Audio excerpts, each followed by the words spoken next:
Hi hello నమస్తే, నేను మీ Sujatha. Welcome back to my channel Sai Priya recipes and vlogs. Hi అండి. ఈరోజు అయితే నేను పండు మిరపకాయ పచ్చడి చేయబోతున్నాను అనమాట. సో మా పెరట్లోనైతే చెట్లకి నేను మిరపకాయలు తెంపకుండా వదిలేసాను అనమాట. 1 వీక్ ఇలాగా బాగా ముగ్గిపోయినాయి. సరే ఏం చేయాలా అని అనుకున్నాను. వెంటనే సరే కొంచెం మిరపకాయలు ఉన్నాయి కదా, వీటితో పండు మిరపకాయ పచ్చడి చేసేద్దాము చక్కగా అనేసి డిసైడ్ అయిపోయాను అనమాట. సో ఈ మిరపకాయ పచ్చడి చేసుకోవటానికి ఒక మిక్సీ జార్ తీసుకొని ఆ మిక్సీ జార్లోని ఈ మిరపకాయలన్నీ వేసేసుకోవాలి. ఒకవేళ మీ దగ్గర రోలు కానీ ఏదైనా ఉందనుకోండి దంచుకునేది, అందులో వేసి కొంచెం కచ్చా పచ్చా దంచేసుకోండి. నా దగ్గర రోల్ లేదు కనుక నేను ఇలా మిక్సీ జార్లో వేసేసుకున్నాను అనమాట. ఇలా మిక్సీలో వేసేసుకున్న తర్వాత ఈ మిరపకాయల్ని కొంచెం కచ్చా పచ్చగా గ్రైండ్ చేసుకోవాలి. అంటే పేస్ట్లా కాకుండా ఈ విధంగా గ్రైండ్ చేసుకోండి. ఇంకా ముక్కలుగా అయినా కూడా ఏం పర్వాలేదు. ఇప్పుడు ఇలా ఒక కంటైనర్ తీసుకోండి, మూత ఉండేది, లేదంటే వేరే బాక్స్ కానీ ఏదో ఒకటి మీ ఇష్టం తీసుకోండి, మూత పెట్టుకోవటానికి వీలుగా ఉండాలన్నమాట. సో ఇప్పుడు ఇటువంటి కంటైనర్లోని మనం ఈ పచ్చిమిర్చి మిశ్రమాన్ని అంతా వేసేసుకోవాలన్నమాట. సో తర్వాత దీంట్లోని 1 టేబుల్ స్పూన్ కళ్ళుప్పు, 1/2 టీ స్పూన్ పసుపు వేసుకోండి. కళ్ళుప్పు లేకపోతే నార్మల్ సాల్ట్ వేసుకోండి, చూసి వేసుకోండి. 1 టేబుల్ స్పూన్ వేసుకొని తర్వాత మళ్ళీ కావాలంటే వేసుకోవచ్చు. ఒకసారి బాగా కలిపేసి మూత పెట్టేయండి. మూత పెట్టేసి ఫ్రిడ్జ్లో పెట్టేసి ఒక రోజంతా అలాగా ఊరనివ్వండి మిరపకాయల్ని. ఇప్పుడు నెక్స్ట్ డే ప్రాసెస్ ఏంటో మనం చూసేద్దాం. నెక్స్ట్ డే మనం ఊరబెట్టిన మిరపకాయల్ని ఇలా పక్కకు తీసేసి పెట్టేసుకోండి. ఇప్పుడు మనం పచ్చడి తయారు చేసుకోవటానికి ఇగో మనం ఊరబెట్టుకున్నాం కదా, దీన్ని బయట తీసి ఉంచుకోవాలి.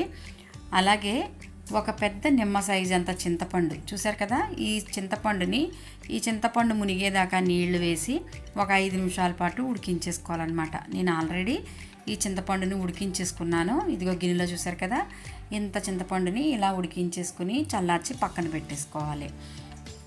తర్వాత ఒక వెల్లుల్లిపాయ తీసుకోవాలి. ఇగో నేను ఈ సైజు వెల్లుల్లిపాయ తీసుకున్నాను. వీటిని ఇలాగా పొట్టొల్చేసి ఇలాగ వెల్లుల్లి గుడ్లు బయటికి వచ్చేలాగా చక్కగా నీట్గా పెట్టేసుకోవాలన్నమాట. తర్వాత 1 టేబుల్ స్పూన్ ధనియాల పొడి తీసుకోవాలి. ఇక చూసారా ఈ ప్లేటు ఎంత క్యూట్గా ముద్దుగా ఉంది కదా. మా అమ్మాయి నాకని ప్రత్యేకంగా యూట్యూబ్ కని యూఎస్లో తీసుకుందనమాట. ఎక్కడికో టూర్ వెళ్ళినప్పుడు నాకు చాలా బాగా నచ్చింది, నాకు గిఫ్ట్ ఇచ్చింది. సో ఇది పక్కన పెట్టేసుకోండి. తర్వాత పోపులకి ఒక 1/2 టీ స్పూన్ శనగపప్పు, 1/2 టీ స్పూన్ మినప్పప్పు, 1/2 టీ స్పూన్ ఆవాలు, అలాగే 3 ఎండుమిర్చి, కొన్ని కరివేపాకులు తీసుకోవాలన్నమాట. అలాగే ఒక 50 గ్రాములు తురిమిన బెల్లాన్ని తీసుకోవాలన్నమాట. సో నేను ఇక్కడ వేస్తున్న పండు మిరపకాయలు ఒక 50 గ్రాములు ఉంటాయి తూనికి, అందుకని 50 గ్రాములు బెల్లం తీసుకుంటున్నాను. మీరు కారంగా పచ్చడి తినాలనుకుంటే మాత్రం మీరు బెల్లాన్ని అవాయిడ్ చేసేయండి. నాకైతే కారంగా ఆవకాయ నచ్చదు, అంత కారం నేను తినలేనమాట. అందుకే కారాన్ని ఈక్వల్గా మనం తగ్గించడం కోసమని బెల్లాన్ని తీసుకుంటున్నాము, కారానికి ఈక్వల్గా తీసుకుంటున్నాం అనమాట. సో ఇప్పుడు నెక్స్ట్ ప్రాసెస్ ఏంటో మనం చూసేద్దాము. ఇప్పుడు మిక్సీ జార్ తీసుకొని ఈ మిక్సీ జార్లోని ఈ పండు మిరపకాయ పేస్ట్ని, వెల్లుల్లిపాయల్ని, చింతపండు, బెల్లం, ధనియాల పొడి ఇవన్నీ కూడా వేసేసుకొని మెత్తగా గ్రైండ్ చేసేసుకోవాలి. ఎంత మెత్తగా వీలైతే అంత మెత్తగా గ్రైండ్ చేసుకోండి. సో చూసారు కదా వీడియోలో ఈ విధంగా గ్రైండ్ చేసుకోవాలి. ఒకవేళ మీకు టైట్గా పట్టేసినట్టు అనిపించింది అనుకోండి, కొంచెం వాటర్ వేసుకుని గ్రైండ్ చేసుకోవచ్చు, మరేమీ పర్వాలేదు. సో ఇప్పుడు ఈ పచ్చడిని మనం పోపు పెట్టేసుకుందాము. పోపు పెట్టుకోవడానికి ముందుగా స్టవ్ పైన ఇలాగా ఒక కళాయి పెట్టుకొని ఈ కళాయిలోని ఒక 1/4 కప్పు నూనె వేసి వేడి చేసుకొని దీనిలో మనం ఆల్రెడీ రెడీ చేసి పెట్టుకున్న పోపు దినుసులు వేసేసుకోవాలి. తర్వాత దీనిలోని 3 ఎండుమిర్చి, కొద్దిగా కరివేపాకు వేసుకొని ఈ పోపుని దోరగా వేయించుకోవాలన్నమాట. పోపు అనేది కొంచెం గోల్డ్ కలర్ వచ్చేయాలి, మనం వేసిన మినపప్పు గోల్డ్ కలర్ వచ్చేయాలన్నమాట. ఇలా గోల్డ్ కలర్ వచ్చే వరకు దీన్ని ఫ్రై చేసుకున్నాక దీనిలో ఒక 1/2 టీ స్పూన్ పసుపుని యాడ్ చేసుకోవాలి. ఇలా పసుపు వేసేసి ఒక్కసారి కలిపేసి దీనిలోని మనం ఆల్రెడీ పేస్ట్ చేసుకున్న ఈ పండు మిరపకాయ పేస్ట్ని ఈ పోపులో వేసేసుకోవాలి. ఇలా వేసుకున్న తర్వాత స్టవ్ ఫ్లేమ్ని సిమ్లో పెట్టేసుకుని బాగా కలుపుతూ ఈ పచ్చడిని ఒక 5 నిమిషాల పాటు బాగా వేయించుకోవాలన్నమాట.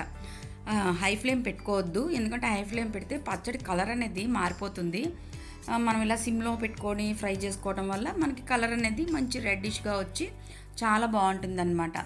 సో చూసారు కదా, ఈ ఈ విధంగా ఆయిల్ అంతా పైకి వచ్చేసేలాగా మనం దీన్ని ఒక 5 మినిట్స్, అంటే నాకైతే 5 to 6 మినిట్స్ పట్టింది.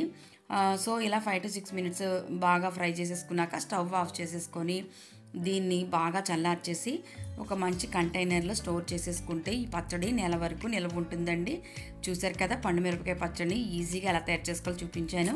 మీరు కూడా తయారు చేసి ఎలా వచ్చిందో నాకు కమెంట్ చేయండి. మరొక వీడియోతో మళ్ళీ కలుద్దాం. అంతవరకు సెలవు. Bye. Thank you for watching.